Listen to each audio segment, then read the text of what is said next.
कि जब कोई भी मामला कोर्ट में आता है तो वहां पर लीगल इश्यूज फ्रेम होते हैं कि अच्छा हम इन बिंदुओं पर सुनवाई करेंगे, इन पर नहीं करेंगे। उदाहरण के तौर पर यहाँ पर हिजाब बैन को लेकर के नहीं है, लेकिन संस्थानों में क्या हिजाब पहना जा सकता है या नहीं, ये एक लीगल इशू था और इस पर जो है सुनवाई हुई है। तो वही अभी जो है जस्टिस गुप्ता अपने फैसले में पढ़ रहे हैं। जब दो अलग अलग राय होती है जजेस के बीच में और जजों की संख्या 2 होती है, तो वैसी परिस्थिति में क्या इसको आगे बड़ी बेंच को ट्रांसफर किया जाता है या फिर लग रहा है कोई फैसला आ जाएगा?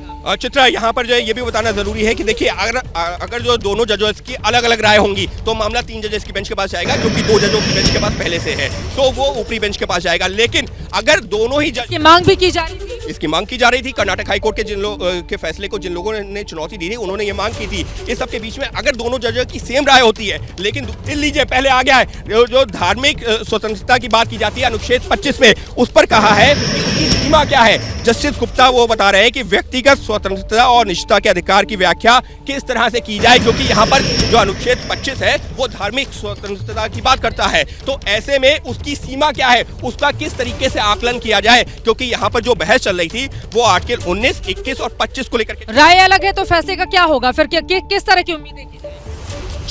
अभी हमको चित्रा ये देखना जरूरी होगा कि क्या यहाँ पर राय पूरी तरह से अलग है या फिर उसी राय में कुछ और संशोधन करके या उसी को आगे वो बढ़ा रहे हैं। लीजिए यहाँ पर आया है, क्या छात्रों को अनुच्छेद 21, 25 और 21 के तहत चुनने का वही चीज है ना जिसका हम लोग डिस्कशन कर रहे हैं कि कॉलेज में आप ये कह देंगे कि आप जो है येलो ड्रेस पहन के आएंगे, मैं जो ग्रीन पहन के आऊंगा, ऐसे तो नहीं चलेगा ना। तो छात्रों को क्या वो अधिकार दिया जा सकता है, ये बहुत महत्वपूर्ण है। ये दोनों ही मैं चाहूंगी कि बिल्कुल जो आया है उसको एज इट इज आप पढ़ें। इसमें लिखा हुआ है अनुच्छेद 25 की सीमा क्या है, व्यक्तिगत स्वतंत्रता और निजता के अधिकार की व्याख्या किस तरह से की जाए। जस्टिस गुप्ता मामले से जुड़े हुए कानूनी बिंदु को बता रहे हैं और साथ ही ये सवाल भी पूछा गया है क्या छात्रों का अनुच्छेद 19, 21, 25 के तहत वस्त्र चुनने का अधिकार मिले। चित्रा, सबसे महत्वपूर्ण ये तीनों अनुच्छेद क्या बताते हैं? देखिए ये जो है राइट टू एक्सप्रेशन की बात करता है, राइट टू इक्वलिटी की बात करता है, राइट टू जो फ्रीडम ऑफ रिलीजन की बात करता है। और अभी जो जस्टिस गुप्ता ने कहा ना कि right to freedom of religion वो कहां तक जो मान्य होगा, क्या स्कूल कॉलेज में right to freedom of religion क्या मान्य होगा या नहीं होगा,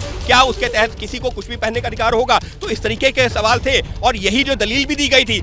जैसे ही घड़ी का काटा दोपहर 2:30 पे आए, बबीता जी का दिल सास बहू साजिश के लिए मचल जाए। और ये है इनकी बहू, पूरे दिन ऑफिस की टेंशन हो जाए गॉन जब ये करें अपना फेवरेट शो फ्री टाइम पे ऑन। इनकी तरह आप भी देखें अपना फेवरेट शो अपने टाइम पर और डाउनलोड कीजिए एबीपी लाइव ऐप अपने स्मार्ट टीवी पर।